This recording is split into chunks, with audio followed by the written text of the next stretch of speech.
सच्चाई हमेशा सामने आ जाती है, सच हमेशा सामने आता है। और कुरान पाक में भी है कि हक, अल्लाह ताला हक को सामने लाते हैं और बातिल को मिटाते हैं। तो ये हक सामने आ रहा है, सच सामने आ रहा है। अभी तो मेरा ख्याल है कि शायद 5-10% अभी सच सामने आया है, अभी बहुत और आएगा और ये बातिल मुकम्मल तौर पे मिटेगा।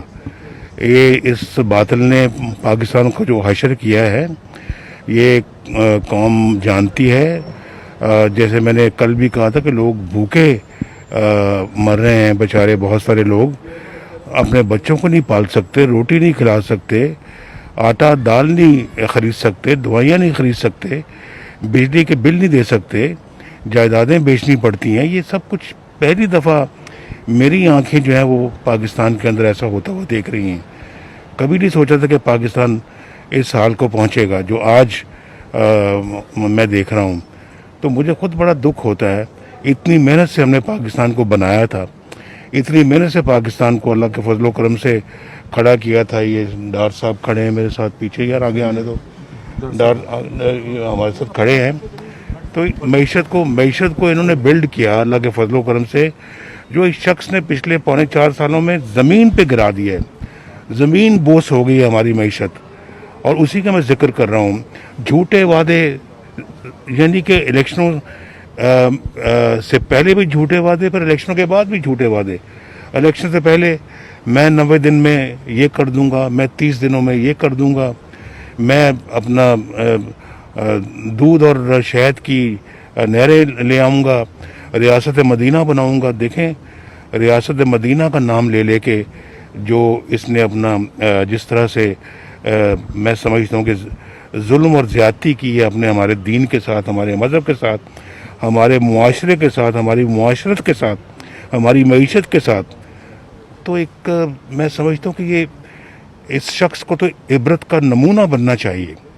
इसने पाकिस्तान के साथ वो हशर किया है जो हम कभी ख्वाब व ख्याल में कभी सोच नहीं सकते थे। बड़ा दुख होता है। और आइंदा देखे क्या ज़ाइम लेके बैठा हुआ है, किसी बात को मानता ही नहीं है, ना कानून को मानता है, ना आइन को मानता है, ना पार्लियामेंट को मानता है, ना अभी एक तुम्हारे ख़िलाफ़ एक बिल्कुल लीगल वो आया है वोट ऑफ नो कॉन्फिडेंस की मोशन, तुम मानो। सुप्रीम कोर्ट को फैसला देना पड़ा अपना, बताएं।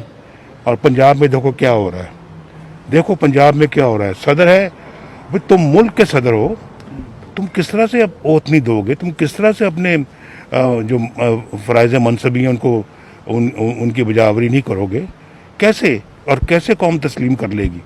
मैं तो नहीं तस्लीम करता, मेरा दिल बिल्कुल तस्लीम नहीं करता, मेरा ज़मीर इसको तस्लीम नहीं करता। और मैं, आप जानते हैं कि मैं इन चीज़ों के ख़िलाफ़ लड़ता रहा हूँ और मैं लड़ूंगा इंशाअल्लाह ताला जब तक कि हमारी जमहूरियत की और हमारे इस जो है वो नज़रिए की आखिरी फतह नहीं होती। सदर को हटाया जा सकता है क्या? मीटिंग होगी आज फिर सदर को हटाया जा सकता है? मैं अभी देखें, मैं इस तरह की जो ना वो सवालात के जवाबों में मैं नहीं पढ़ना चाहता, लेकिन ये काम उनके ठीक नहीं है। उनको अपना मुल्क का सोचना चाहिए। वो मुल्क का सदर है, वो इमरान खान का सदर नहीं है। और अभी देखें, मैंने तो अभी आपको कहा कि पंजाब में क्या इस वक्त हाल बना हुआ है। कोई है वहाँ पे गवर्नमेंट, कोई है वहाँ पे वज़ीर आला इस वक्त, बताएं मुझे। और मरकज़ में भी क्या होता रहा है, उनको मालूम है फॉरेन फंडिंग का कि शायद क्या नतीजा आएगा। उनके खिलाफ आना भी है। अगर गलत कारियाँ की हुई पहले से ही लोगों को इस्तीफे दिलवा खिलाफ आता है तो पूरी पार्टी बैन हो जाती है, ख़त्म हो जाती है, उनकी मेंबरशिप ख़त्म हो जाती है। तो पहले से इस्तीफ़ा दिलवा दिया ताकि ये लगे कि जी हमने तो इस्तीफ़ा दे दिया हुआ है, वरना उसके बाद देना पड़ना था इस्तीफ़ा। आप मुझे बताएं ये शख्स क्या है? इमरान खान ये शख्स क्या है?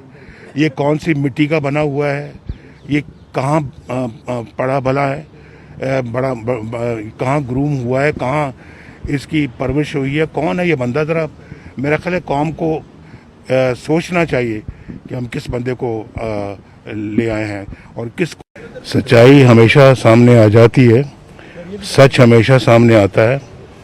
اور قرآن پاک میں بھی ہے کہ حق اللہ تعالیٰ حق کو سامنے لاتے ہیں اور باطل کو مٹاتے ہیں.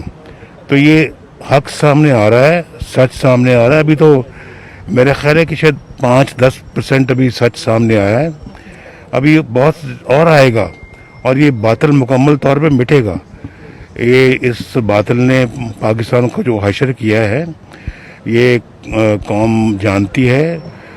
جیسے میں نے کل بھی کہا تھا کہ لوگ بھوکے مر رہے ہیں بیچارے, بہت سارے لوگ اپنے بچوں کو نہیں پال سکتے, روٹی نہیں کھلا سکتے, آٹا دال نہیں خرید سکتے, دوائیاں نہیں خرید سکتے, بجلی کے بل نہیں دے سکتے, جائیدادیں بیچنی پڑتی ہیں. یہ سب کچھ پہلی دفعہ میری آنکھیں جو ہیں وہ پاکستان کے اندر ایسا ہوتا ہوا دیکھ رہی ہیں. کبھی نہیں سوچا تھا کہ پاکستان اس حال کو پہنچے گا جو آج میں دیکھ رہا ہوں. تو مجھے خود بڑا دکھ ہوتا ہے. اتنی محنت سے ہم نے پاکستان کو بنایا تھا, اتنی محنت سے پاکستان کو اللہ کے فضل و کرم سے کھڑا کیا تھا. یہ ڈار صاحب کھڑے ہیں میرے ساتھ, پیچھے یار آگے آنے دو, ڈار ہمارے ساتھ کھڑے ہیں. تو معیشت کو انہوں نے بلڈ کیا اللہ کے فضل و کرم سے, جو اس شخص نے پچھلے 4.5 سالوں میں زمین پہ گرا دیا ہے. زمین بوس ہو گئی ہے ہماری معیشت, اور اسی کا میں ذکر کر رہا ہوں. جھوٹے وعدے, یعنی کہ الیکشنوں سے پہلے بھی جھوٹے وعدے, پھر الیکشنوں کے بعد بھی جھوٹے وعدے. الیکشن سے پہلے میں 90 دن میں یہ کر دوں گا, میں 30 دنوں میں یہ کر دوں گا, میں اپنا دودھ اور شہد کی نہریں لے آؤں گا, ریاست مدینہ بناؤں گا. دیکھیں ریاست مدینہ کا نام لے لے کے جو اس نے اپنا جس طرح سے میں سمجھتا ہوں کہ ظلم اور زیادتی کی ہے اپنے ہمارے دین کے ساتھ, ہمارے مذہب کے ساتھ, ہمارے معاشرے کے ساتھ, ہماری معاشرت کے ساتھ, ہماری معیشت کے ساتھ. تو ایک میں سمجھتا ہوں کہ یہ اس شخص کو تو عبرت کا نمونہ بننا چاہیے. اس نے پاکستان کے ساتھ وہ حشر کیا ہے جو ہم کبھی خواب و خیال میں کبھی سوچ نہیں سکتے تھے. بڑا دکھ ہوتا ہے. اور آئندہ دیکھیں کیا عزائم لے کے بیٹھا ہوا ہے, کسی بات کو مانتا ہی نہیں ہے, نہ قانون کو مانتا ہے, نہ آئین کو مانتا ہے, نہ پارلیمنٹ کو مانتا ہے, نہ ابھی ایک تمہارے خلاف ایک بالکل لیگل وہ آیا ہے ووٹ آف نو کانفیڈنس کی موشن. تم مانو, سپریم کورٹ کو فیصلہ دینا پڑا اپنا, بتائیں.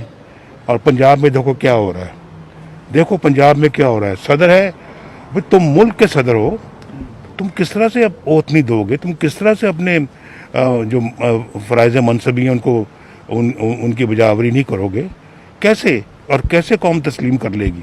میں تو نہیں تسلیم کرتا, میرا دل بالکل تسلیم نہیں کرتا, میرا ضمیر اس کو تسلیم نہیں کرتا. اور میں آپ جانتے ہیں کہ میں ان چیزوں کے خلاف لڑتا رہا ہوں اور میں لڑوں گا انشاءاللہ تعالی جب تک کہ ہماری جمہوریت کی اور ہمارے اس جو ہے وہ نظریے کی آخری